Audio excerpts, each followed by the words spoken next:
conjugation of Australia and Sten, the 9mm Austen was developed on the lines of Britain's wartime emergency Sten gun. Automatic or repetition fire was selected by pushing a transverse button in front of the trigger guard. Left is automatic, while push to the right is repetition, or single rounds for each pull of the trigger. Considered to be more robust and reliable, and arguably better looking, it was designed by Riddle in 1941 and incorporates features of the Sten's Mark I and II and some from Germany's MP38. Innovations were its die-cast barrel housing, front and rear pistol grips and magazine housing, although it kept the horizontal fitted magazine and ratchet screw barrel fitting and shroud of the Sten. It was made by two contractors, Die Casters Limited in Melbourne and Carmichael & Sons in Sydney. 10,000 were ordered from each manufacturer, commencing in May of 1942, although records put total production at 19,914. A special loading tool was needed to load the staggered row magazine. Some were fitted with suppressors, the Austen S Mark I issued to commandos. It is reported to have been with Z-Force in the Crate raid in Singapore Harbour.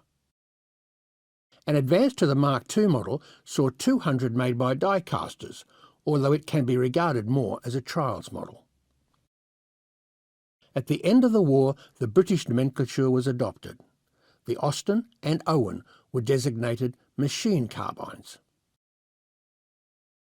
The Austen is a short-range weapon for the purpose of engaging targets at ranges to about 100 yards.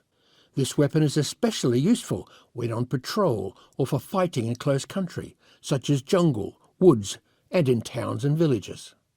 When time permits, the weapon should be fired from the shoulder.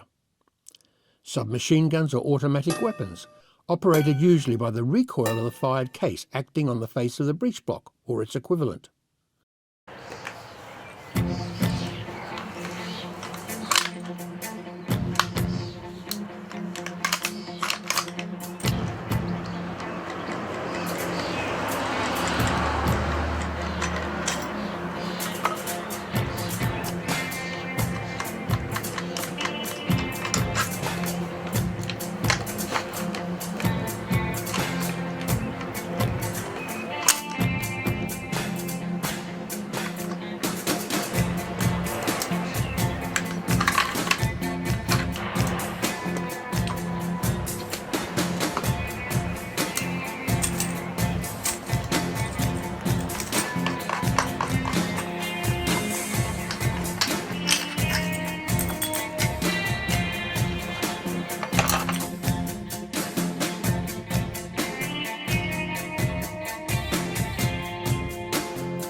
Like the Sten, a special loading tool was needed to load and refill the staggered row box magazine with cartridges.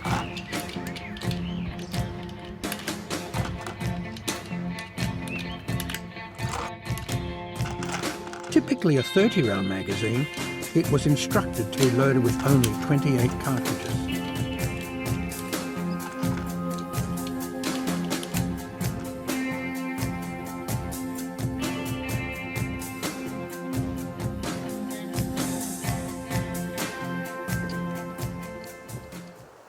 The Austen demonstrated here is reported as being recovered by natives from a battlefield in New Guinea. It was traded to an expatriate Australian for bottles of whisky.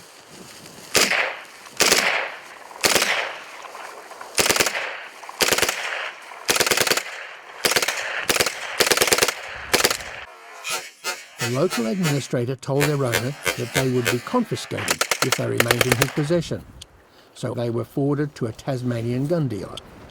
A few years later, with changes in state gun laws there, it was on sold to New Zealand, where it could be registered as such on a collector's licence. Armour cleaning, check safe.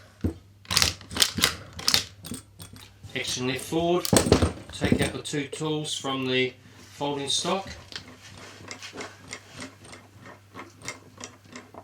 So we have a cleaning rod and a screwdriver.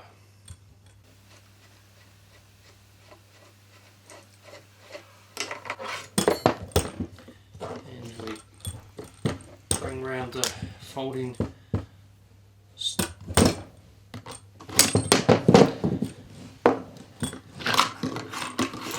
and to remove the MP3840 firing pin, 3-piece piston, and we're going to remove the barrel by pulling up the latch and twisting it off. Off and pulling out the barrel and the collar. Machine carbines, you can take off the pistol grip with the screwdriver.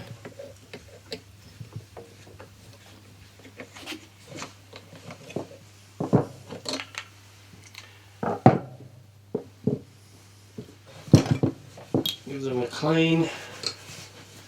Extra grease and dirt in there, taken out.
just clean the dirt and grease out of this cover.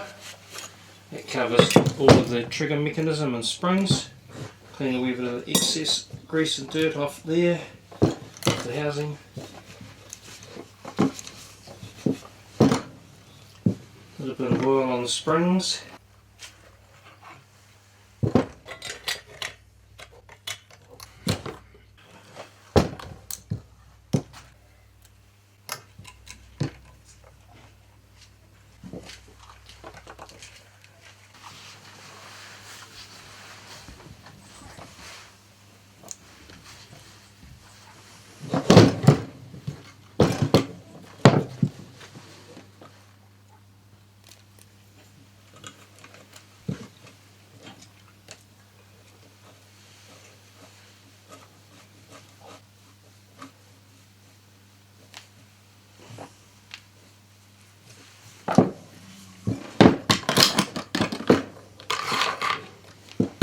Remove the bolt, give that a clean in an oil.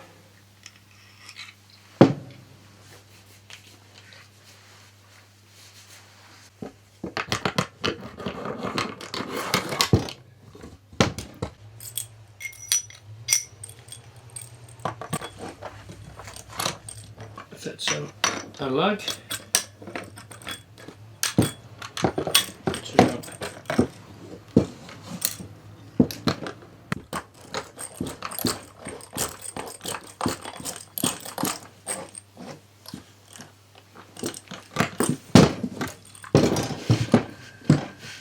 bit of oil for the piston.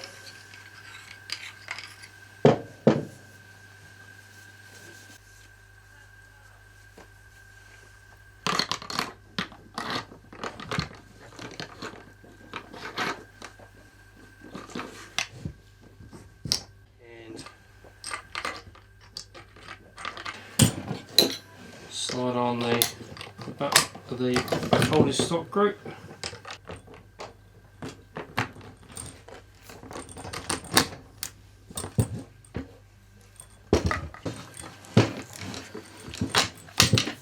The stock.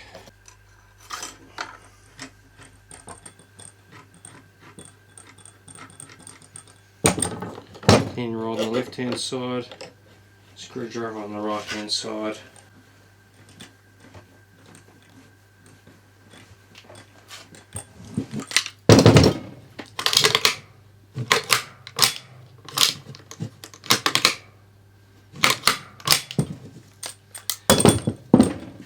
Magazine. Cleaning the magazine to make sure it will feed. These are a stronger spring magazine than the iron because they're horizontal rather than vertical. Once again, you just take the base plate off by depressing the keeper and sliding off. Just a wee bit of help here.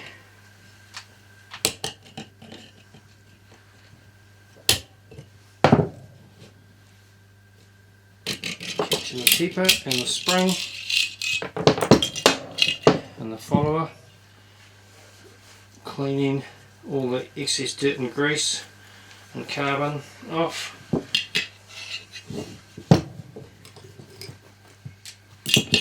And oil and grease from the spring.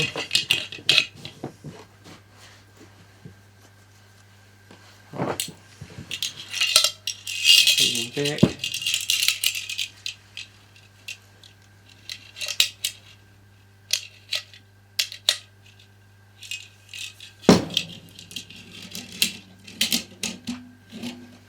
Depressing, sliding on the base plate, depressing, done.